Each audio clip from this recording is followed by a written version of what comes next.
Welcome back to the deep dive. We are doing something completely different today. I think we are. Usually, when we talk about real estate, whether it's on this show or, just chatting at a dinner party, the conversation naturally drifts toward the things you can physically see and touch. Oh, absolutely. The curb appeal, the kitchen island. Exactly. The granite countertops. Or we debate whether the open concept kitchen is finally going out of style. We talk about the way the light hits the floorboards in the morning. It's all very tactile, very emotional. It is. But today, I want to try an experiment. Yeah. I want us to strip all of that away. We're going to put on a pair of, X-ray glasses and look at what I'm calling the invisible architecture of the real estate market. That is a very evocative way to put it. And frankly, it's the only way to really understand how the world is built. Right. Because you're right. The physical building, the bricks, the mortar, the steel, the glass, that is really just the final fossilized expression of something much more fundamental. The tip of the iceberg. It is. The building is just the tip of the iceberg. The massive structure underneath the water. The thing that actually determines whether a building even exists, how tall it can be, who can live there, what it can be used for. That's the zoning code, the legislative loopholes, the tax incentives, and all the legal fine print. Exactly. And that is why we're calling this deep dive Second Look Real Estate. Because the first look is what everyone sees. A pretty house on a nice tree-lined street, or maybe a rundown apartment complex with peeling paint. That's the amateur view. The second look is where the real story is. It's about seeing massive, massive value where other people just see a bunch of red tape. Or, and this is just as important, seeing a radioactive risk where everyone else sees a slam dunk, an easy money deal. And that second look is crucial whether you're a multi-billion-dollar developer in Manhattan trying to build a skyline-defining tower. Or a homeowner in the suburbs of California just trying to figure out how to pay your mortgage. Or a tenant trying to figure out why your rent just went up 50% overnight for no apparent reason. It all comes down to understanding the rules of the game rules that are often written in these obscure government PDFs that, let's be honest, nobody reads. Well, except us. Or we read the analysis of the people who do. Well, we read them. Or rather, we've gone through a massive stack of sources that read them for us. We've got everything from deep dives into New York City skyscraper zoning to California's incredibly controversial SB 9 law to some really gritty details on tax loopholes that are reshaping affordable housing across the country.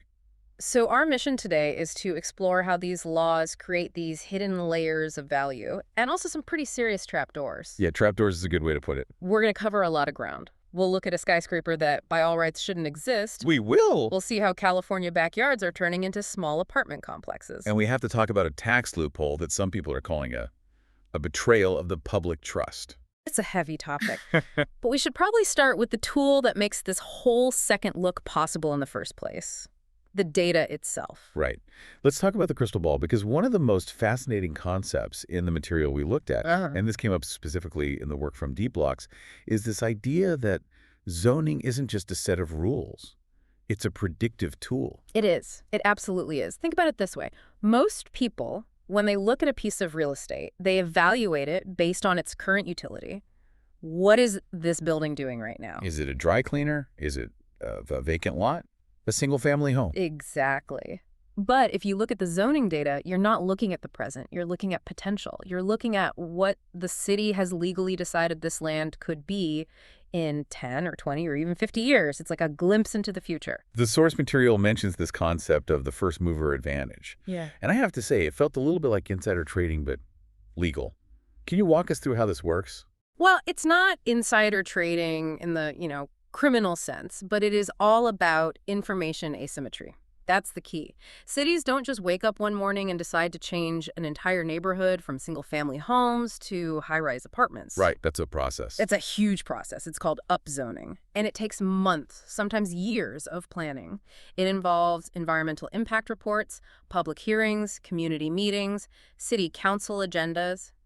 The first mover is the investor or the developer who actually tracks those incredibly boring city council agendas and zoning committee minutes. So while the for sale sign on the lawn says quiet 3-bedroom home, the zoning map is whispering. It's whispering future 50-unit apartment complex. Wow.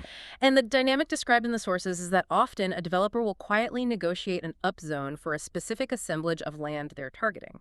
So a very small group of insiders knows this is happening. They then go out and acquire the nearby parcels before the general market catches on. So by the time the actual building permits are filed, which is, when the public usually notices because they see a sign go up, it's too late. It's way too late. The high-yield investment window has closed. The value has already been created and captured. If you're waiting for the construction crew to show up with their bulldozers, you've missed the boat completely. The second look requires monitoring regulatory changes, not just real estate listings. The phrase "by right" came up a lot in these documents. It sounds like a pretty dry legal term, but it seems to translate directly to money. It translates to time, which in development is always money. By right means the zoning code explicitly allows what you want to build. It's on the books. No questions asked. Well, you have to follow the rules, but you don't need to beg the city council for special permission.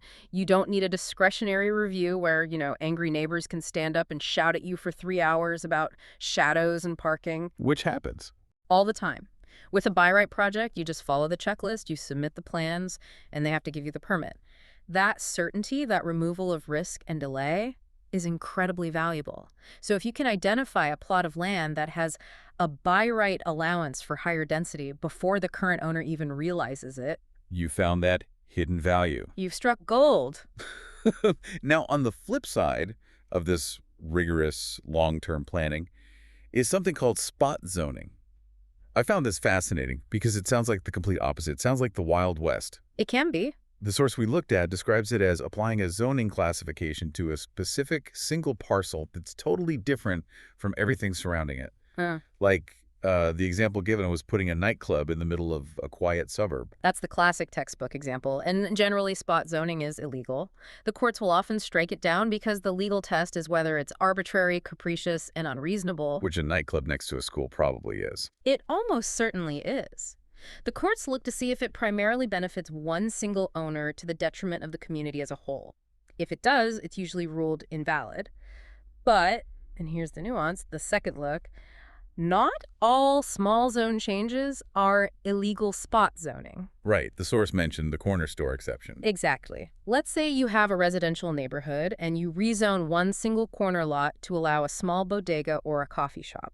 That might technically look like a spot change on the map. It's an island of commercial in a sea of residential. But it's useful.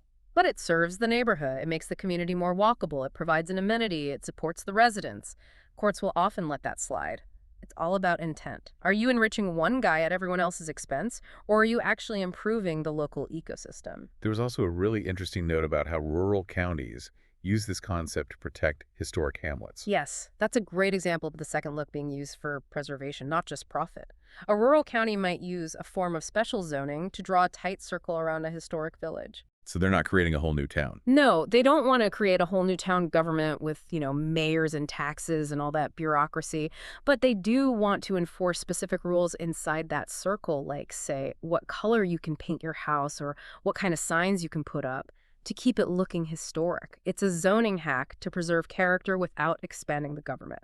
That's fascinating. So we've got the crystal ball of zoning data. Now let's look at what happens when that data translates into actual physical changes on the ground. Yeah. Well, we're moving to Section 2, residential transformations. And, we have to talk about California. We do. California is effectively ground zero for the second look right now because the state government is in the middle of this massive, controversial push to override local zoning to solve its housing crisis. Then the big weapon they're using is Senate Bill 9, or SB 9. Otherwise known as the duplex bill. I read through the breakdown from Type 5, and the math here is, it's just wild. We're talking about taking one house and potentially turning it into 4. That is the potential, yes. And you have to understand what a massive shift this is. For decades, about 75% of California's developable land was zoned strictly for single-family homes. One lot, one house, period. The suburban dream. The suburban dream enshrined in law. SB 9 comes in and says, not anymore. It allows two main things. A 2-unit development, which is straightforward. You can build 2 homes on 1 lot. A duplex. Right.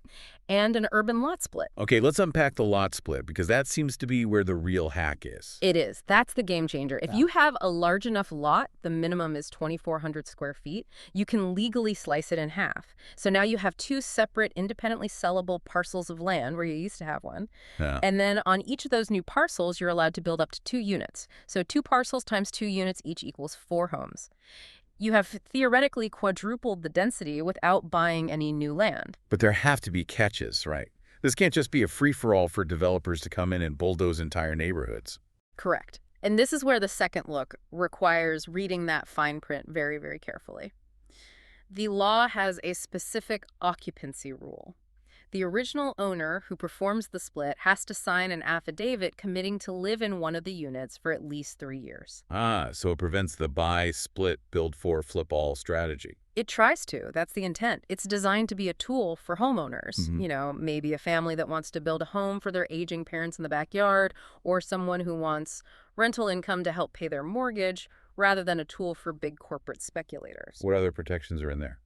Well, you can't use it in historic districts. And crucially, you can't demolish existing rent-controlled housing or any housing that has had a tenant living in it within the last 3 years.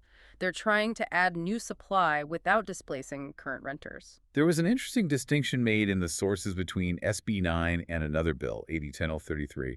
One is about splitting dirt. The other is about what they call condoization. That's a great word for it, condoization. So, SB 9, as we said, splits the land itself. You end up owning 2 distinct pieces of earth. AB 2033 is different. It allows you to build an accessory dwelling unit, an ADU, what people call the granny flat, and then sell it as a separate condominium. So you're not splitting the land, you're just splitting the ownership of the buildings on the land. Precisely. You and your neighbor would co-own the land through a homeowners association. But here's the real kicker, the key difference for anyone looking at this. SB 9 is a statewide mandate. Cities must allow it. They have no choice. No choice. But AB 133 is optional. Cities can choose whether or not to adopt it. So if you're an investor or a homeowner looking for that hidden value, you need to know not just the state law, but whether your specific city council has opted into AB 2133. Exactly. And you need to know if your lot even fits the geometry. SB 9 requires the split to be no greater than a 60.40 ratio. You can't just slice off a tiny sliver for a new lot. And, the financing is still a huge hurdle. The banks haven't caught up. The banks are looking at these projects and just scratching their heads. They know how to underwrite a loan for a single-family house. They're still figuring out the risk model for a split-lot fourplex conversion. It's growing pains. But it's not just California. We saw a fascinating update from Chicago regarding vacant storefronts. This feels like a very post-pandemic problem. You walk through neighborhoods and you see these empty ground floor retail spaces with for lease signs just gathering dust. It is a huge problem in Chicago and many older American cities. You have these classic mixed-use buildings where the top floors are apartments, but the ground floor is zoned strictly for commercial use. If that commercial space sits empty for years, it blights the entire block. It's a dead tooth in the smile of the street. So what's Chicago doing? Chicago passed a new ordinance that takes effect in February 2025 to fix this exact problem. And the fix is surprisingly simple. It's all about cutting the red tape. It is.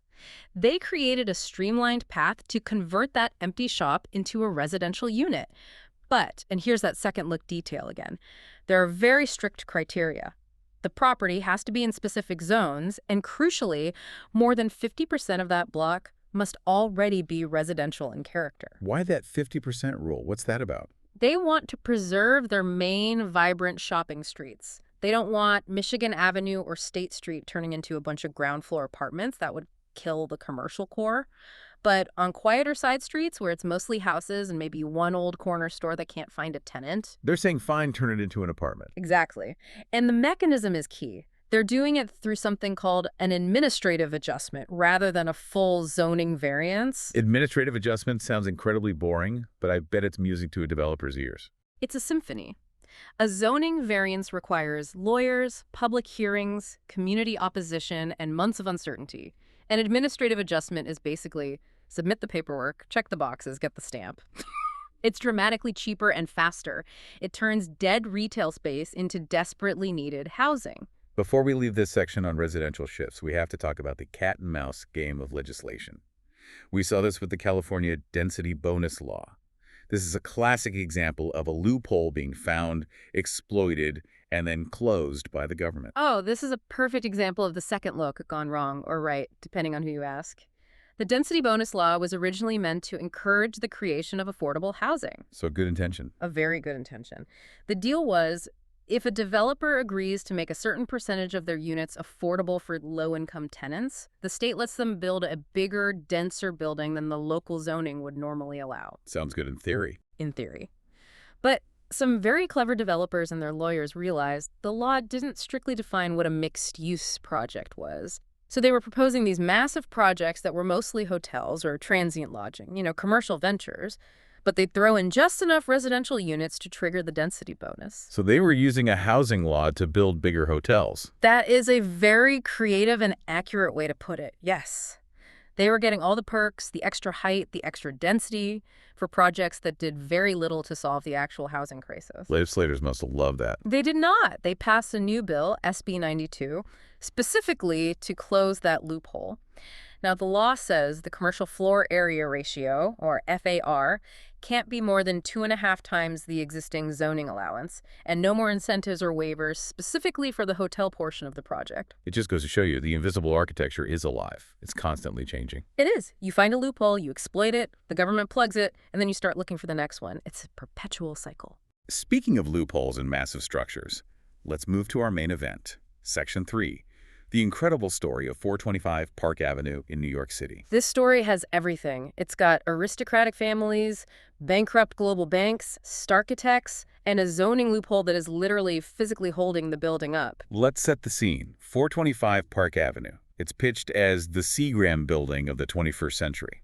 It's designed by Lord Norman Foster. It's almost 900 feet tall. It has these massive exposed diagrid columns. It's wellness certified. Which means it has incredible air, light, all of that. It has a Michelin star restaurant, a private meditation garden by the artist Yayoi Kusama with 500 mirrored globes.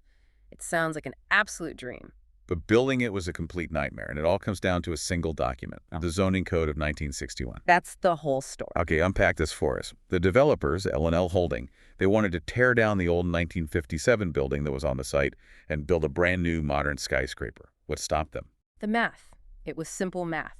The old building, built back in 1957, was big. It had about 670,000 square feet of rentable space.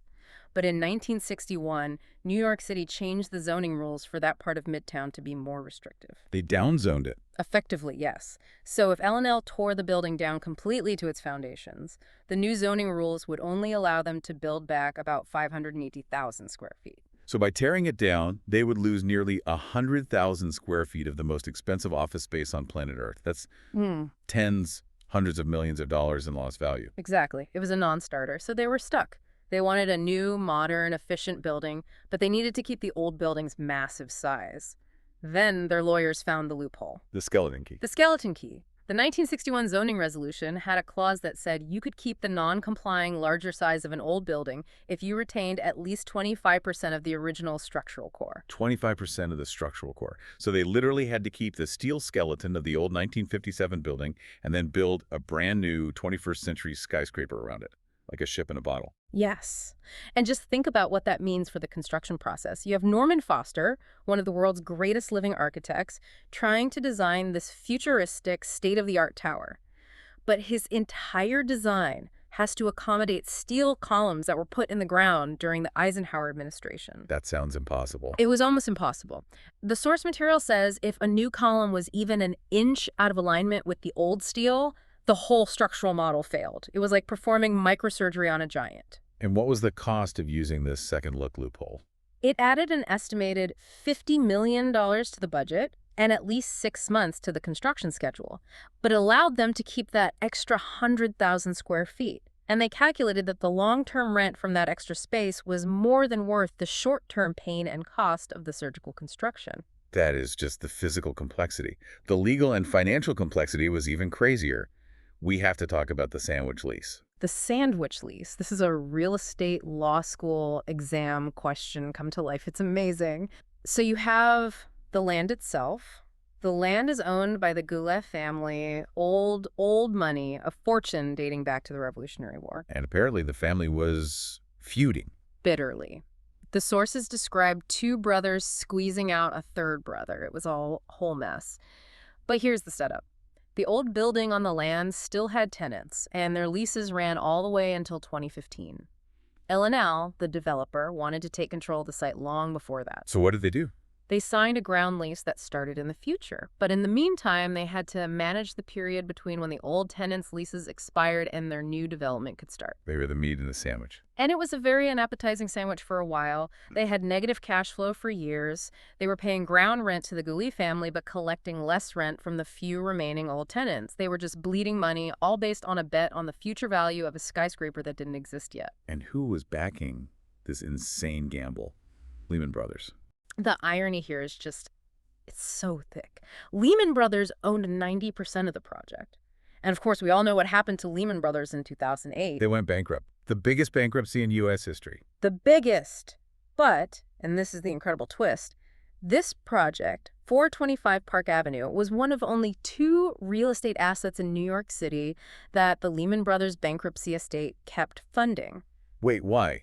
The whole financial world was collapsing, but they kept writing checks for a building that wouldn't even be built for another decade. Because they believed in the second look. Even in bankruptcy, their analysts looked at the premier location, they looked at the zoning potential from the loophole, and they decided this was a diamond in the rough. They refused to sell their stake at a fire sale price. They knew what it was worth. And there was a funny detail in there about the default clause in their agreement.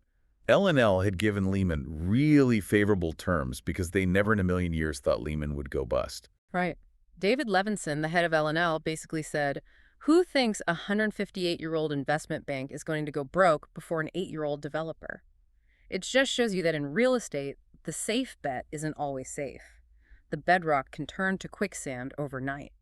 So they navigate the family feud, the global financial crisis, the bankruptcy of their main partner, the surgical construction.